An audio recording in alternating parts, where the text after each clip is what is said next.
जिस तरह से अभी महिलाओं के जो कोटा है उस कोटे के अंदर कोटे की बात भी सामने आ रही है, फिर मुस्लिम महिलाओं के लिए अलग कोटे की बात सामने आ रही है।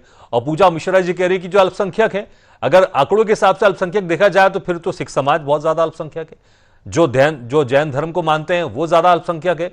तो फिर सिर्फ मुस्लिम समाज ही क्यों पीडीओ को या फिर समाजवादी पार्टी को अल्पसंख्यक लगता है और उनके लिए वो महिलाओं के कोटे में भी कोटे की मांग कर रही है?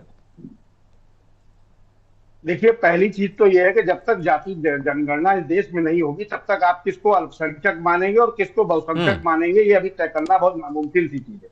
दूसरी बड़ी बात कि यह बिल पहली बार 11वीं लोकसभा में 1996 में देवेगौड़ा सरकार लेके आई थी।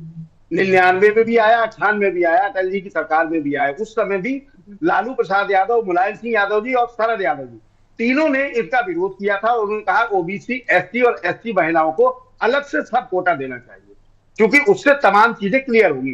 तो मुझे लगता है कि अगर आपको देना, जाति और धर्म के आधार पर कोटा नहीं दिया जा सकता। सबसे महत्वपूर्ण बात है, क्योंकि ये बात, इस चीज की इजाजत हमारे देश का संविधान नहीं देता और भारत लोकतांत्रिक देश है और यहाँ संविधान से ही देश चलता है। तमाम चीजें ऐसी हैं जिनको आपको संविधान के हिसाब से चलना चाहिए। लेकिन महत्वपूर्ण बात यहाँ ये भी एक आती है कि जब आपको जरूरत होती है तो 160 सांसदों को निलंबित करके आप बिल पास करा लेते हैं।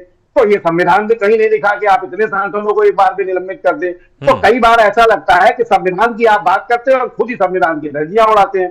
तो विपक्ष जो लगातार इस चीज की मांग कर रहा है कि आप उनको, जो कमेटी आपने बनाई है उसमें भी तमाम ऐसे लोग हैं जो ऑलरेडी आपके लिए पहले से काम कर रहे हैं, जैसा विपक्ष लगातार आरोप लगा रहा है, चाहे वो मुख्य चुनाव आयोग को ले लीजिए, चाहे अन्य किसी को ले लीजिए।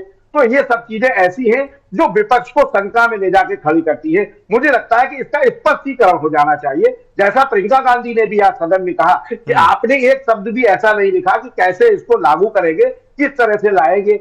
फिर जब बिल्कुल। मनमानी होगी तो आप अपने तरीके से करेंगे। बहुत सारी चीजें हैं जिन पे हमें बिंदुवार समझना होगा, उसके बाद इस पर पक्ष और विपक्ष की बात सुनी जा सकती है। जी भागीरथ जी।